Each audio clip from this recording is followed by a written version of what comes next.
We have to factorise x cube minus 3x square minus 9x minus 5x मान लेते हैं, तो ये हो गया x cube minus 3x square minus 9x minus 5, सबने वन हम पुट करके देखते हैं, माइनस 1 माइनस 3 प्लस 9 माइनस 5, तो इसका मतलब क्या हुआ, x प्लस 1 जो है वो इसका एक फैक्टर होना चाहिए, तो x plus 1 is a factor of p of x। कितनी बात तो शायद सबको आती है। इसके बाद डिवाइड करना होता है, तो हम डिवाइड नहीं कर रहे, हम क्या करेंगे, देखिए ये जो पॉलिनोमियल है x cube minus 3x square minus 9x minus 5, इसको अब हम x प्लस 1 फैक्टर का यूज करते हुए कुछ इसको सेट करेंगे। एक ट्रिक है, तो एक्स क्यूब में अभी अपनी मर्जी से मैं कुछ नंबर ऐड कर रहा हूँ और इस तरीके से ऐड कर रहा हूँ एक नंबर कि वो नंबर और एक्स क्यूब दोनों मिलकर मुझे कॉमन में एक्स प्लस 1 मिल जाना चाहिए। तो एक्स प्लस 1 अगर मुझे चाहिए तो मुझे यहाँ पर एक्स स्क्वायर लिखना पड़ेगा, क्योंकि जब मैं एक्स क्यूब और एक्स स्क्वायर में से एक्स प्लस एक्स कॉमन लूंगा तो मुझे एक्स प्लस 1 मिल जाएगा, क्योंकि मुझे एक्स प्लस 1 पता है फैक्टर। ठीक है,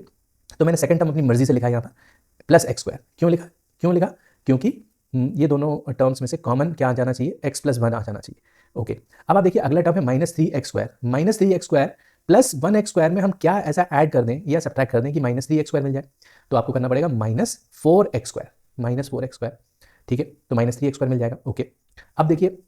फिर वही वाली बात है, अब जो अगला टर्म है माइनस 9x, तो मैं इन दोनों टर्म्स में से फिर से x प्लस 1 क्रिएट करना चाह रहा हूँ, तो यहाँ पर मुझे लिखना पड़ेगा माइनस 4x, क्योंकि जब मैं माइनस 4x स्क्वायर और माइनस 4x में से जब 4x कॉमन लूंगा माइनस का, तो x प्लस 1 कॉमन निकल के आ जाएगा। ओके, तो माइनस 9x को मैंने लिखा माइनस 4x और बचा हुआ टर्म है minus 5x, so that you get minus 9x, और लास्ट वाला term as it is copy down कर देते हैं। अब हम क्या कर रहे हैं, अब हम लेंगे कॉमन, ये पेयरिंग कर लिया हमने,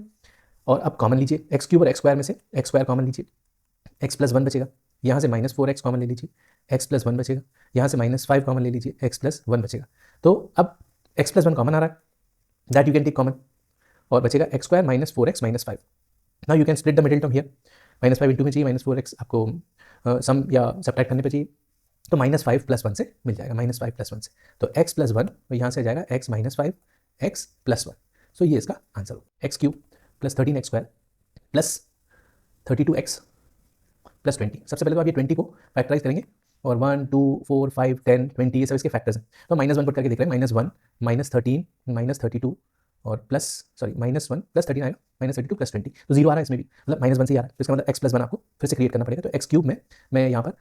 एक्स स्क्वायर कर देता हूँ, तो मुझे एक्स प्लस 1 फैक्टर मिल जाएगा। अब एक्स स्क्वायर आ गया, तो 13x स्क्वायर बनाने के लिए मुझे यहाँ पर 12x स्क्वायर करना ही पड़ेगा। ओके, ये दोनों टर्म खत्म। अब यहाँ पर 12x स्क्वायर आ गया और 32x से यहाँ पर, तो मुझे यहाँ पर 12x करना पड़ेगा, ताकि जब मैं 12x कॉमन ले लूँ तो x प्लस 1 फैक्टर मिल जाए। अब 32x में से 12x माइनस कर दिए तो बचेगा 20x, और लास्ट वाला ये 20 as it is copy down कर लेते हैं, तो पेयरिंग कर लेते हैं। पेयरिंग करने के बाद x square common x plus 1, then 12x common x plus 1 again, then again 20 common x plus 1, तो हमारे पास आ गया एक्स प्लस 1, और दूसरा दिस पार्ट 10 और 2 से स्प्लिट कर सकते हैं, तो एक्स प्लस 1